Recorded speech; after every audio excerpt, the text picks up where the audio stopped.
জাতীয় বিশ্ববিদ্যালয়ের অধীনে অনার্স পড়ার ক্ষেত্রে ১ বছরে তোমার কত টাকা খরচ হয়? আজকের ভিডিওতে আমরা সরকারি কলেজ এবং বেসরকারি কলেজে একটু পার্থক্য দিয়ে বুঝিয়ে দিব।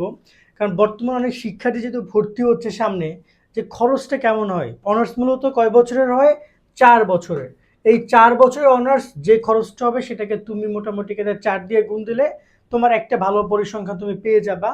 যেহেতু অনেক শিক্ষার্থী অনেক সময় দেখা যায় মাঝপথে এসে তার পড়াশোনা শেষ করে ফেলে, কেননা আর্থিক সামর্থ্যের কারণে বা অসচ্ছলতার কারণে সে সামনে আগাইতে পারে না। এটা যেন না হয়, তুমি তোমার রেঞ্জ অনুযায়ী প্রিপারেশন নাও বা সেখানেই ভর্তি হও। যদি তোমার সামর্থ্য থাকে বেসরকারিতে পড়ার, দেন তুমি পড়ো। যদি সামর্থ্য থাকে সরকারিতে পড়ো, সরকারিতে পড়ো। অথবা যারা বেসরকারিতে অনেকেই সরকারিতে চান্স না পেয়ে বেসরকারিতে পড়বা, তারাও একটু ওই লেভেলে বেসরকারিতে পড়ো যেটা তুমি অ্যাফোর্ড করতে পারো। কারণ কলেজ অনেক ইম্পর্টেন্ট জিনিস, তবে তার থেকে সাবজেক্ট অনেক ইম্পর্টেন্ট। সাবজেক্ট মোটামুটি ভালোটা সাবজেক্ট চাইলে তুমি খারাপ একটা কলেজে পড়লেও ব্যাপার না, ম্যানেজ করা যেতে পারে। প্রথমেই আমরা আগে একটু সরকারি কলেজ এবং বেসরকারি কলেজের বেসিক বিষয়টা বুঝি। দেখো, ভর্তি পরীক্ষার যে ফি, এইটাই মূলত ভর্তি যে ফি, ভর্তি পরীক্ষা না, ভর্তি ফি, যেটাকে চূড়ান্ত ভর্তির সময় তোমাকে কলেজে দিয়ে ভর্তি হতে হবে। এইখানে মূলত বড় একটা ডিফারেন্স তৈরি করে সরকারি এবং বেসরকারি। বাকি বিষয়গুলো কম বেশি সেম, কম একটু এদিক ওদিক আছে। আমি আগে ভর্তি ফিটা ক্লিয়ার করি। সরকারি যে কলেজগুলো রয়েছে সেখানে নর্মালি ৪,০০০ টাকা থেকে তোমাদের ভর্তি ফি শুরু হয় এবং সর্বোচ্চ ৭,০০০ টাকা। বেশি হলে সর্বোচ্চ ৭,০০০ টাকার মধ্যে ভর্তি ফি হয়ে যায়। ম্যাক্সিমাম জায়গায় ৪ থেকে ৫,০০০ টাকা এবং ভালো ভালো কলেজে এমনই নেয়। কিন্তু বেসরকারি কলেজে সেটা মূলত শুরুই হয় ৭,০০০ টাকা থেকে। ৭,০০০ ৮,০০০ টাকা থেকে শুরু করে সেটা প্রায় ২০,০০০ টাকা পর্যন্ত এই ভর্তি ফিটা কন্টিনিউ করে বেসরকারি কলেজ। এবং এইখানে বুঝতে পারছো যে খরচের মানে পার্থক্যটা কতটুকু আসতেছে।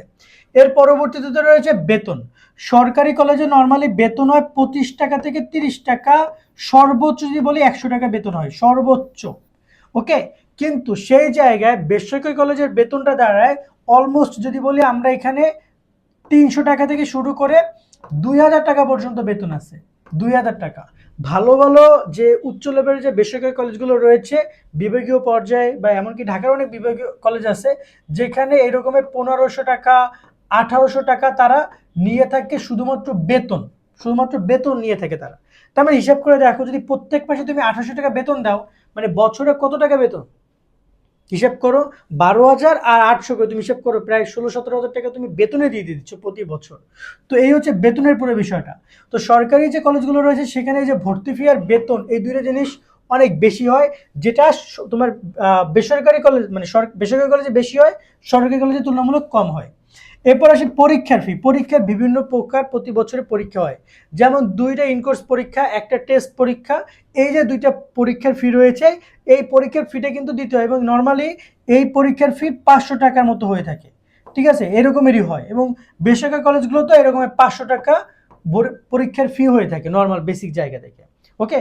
আর ফর্ম ফিল আপের কথা যদি বলি, ফর্ম ফিল আপ কিন্তু জাতীয় বিশ্ববিদ্যালয় প্রতি বছর, তোমার যদি পরীক্ষা হবে প্রতি বছর তোমাকে ফর্ম ফিল আপ করতে হবে।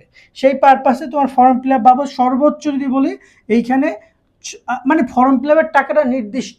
অনেস্টলি জাতীয় বিশ্ববিদ্যালয় থেকে বলেই দেয় আমাদের ফর্ম ফিল আপের চার্জ এইটা। এর সাথে কলেজ তাদের নির্দিষ্ট আনুষঙ্গিক কিছু খরচ দিয়ে দেন ফর্ম ফিল আপটা ক্লোজ করে। সর্বোচ্চ যদি বলি ৮,০০০ টাকার মতো ফর্ম ফিল আপ হয়।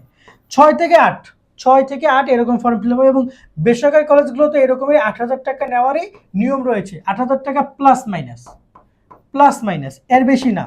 মানে খুবই কম বেশি না যে একদম অনেক তফাৎ হবে তা না। বাট এই ফর্ম ফিল আপের টাকাটা নির্ধারিত, একদম কনফার্ম, এটা বোর্ডে যায় বা জাতীয় বিশ্ববিদ্যালয় এটা পায়।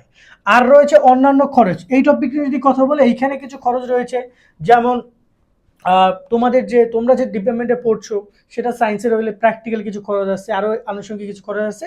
এই খরচটা সরকারি কলেজে খুবই নামমাত্র, যেটা বেসরকারি কলেজে মানে দেখা যায় যে অনেক সময় তাদের প্রেস্টিজের বিষয় রয়েছে, সেখানে তারা অনেক বেশ ভালো একটা অ্যামাউন্ট চার্জ করে। ওকে।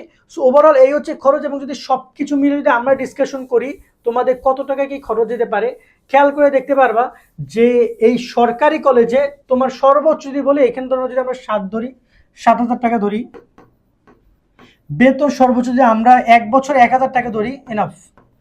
পরীক্ষার ফি ধরানো হচ্ছে আরও, আমরা ৩টা পরীক্ষা তো মিনিমাম ১৫০০ টাকা ধরি ফি। আর ফর্ম ফিল আপ হচ্ছে তোমার এখানে ধরানো হচ্ছে ৮,০০০ টাকা আমি ধরি। ঠিক আছে, ৮,০০০ টাকা ধরলাম, ম্যাক্সিমাম ধরলাম।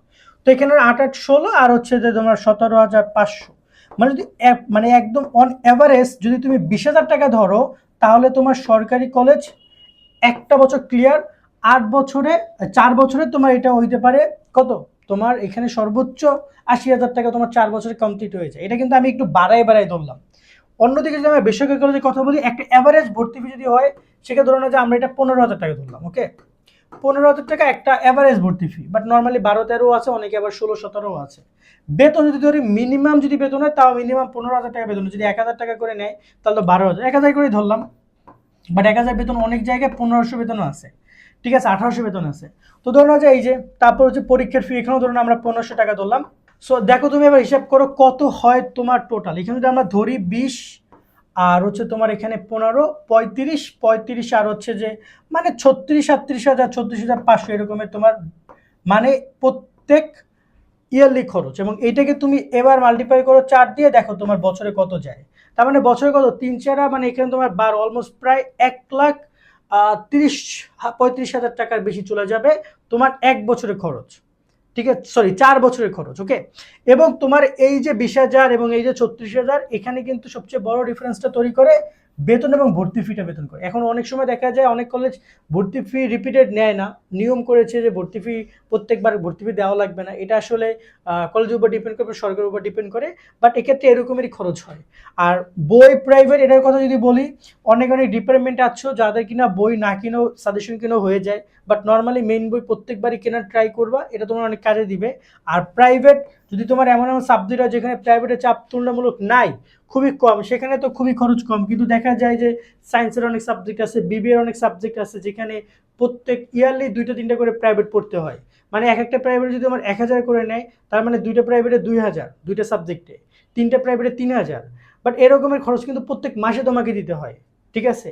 তো আবার দেখা যায় মিনিমাম 6 থেকে 7 মাস প্রাইভেট পড়তে হয়, তো এর খরচটা একটা আলাদা হিসাব। তো আশা করি তোমরা বুঝেছো যে কেমন খরচ দিতে পারে সরকারিতে, কেমন খরচ দিতে পারে বেসরকারিতে।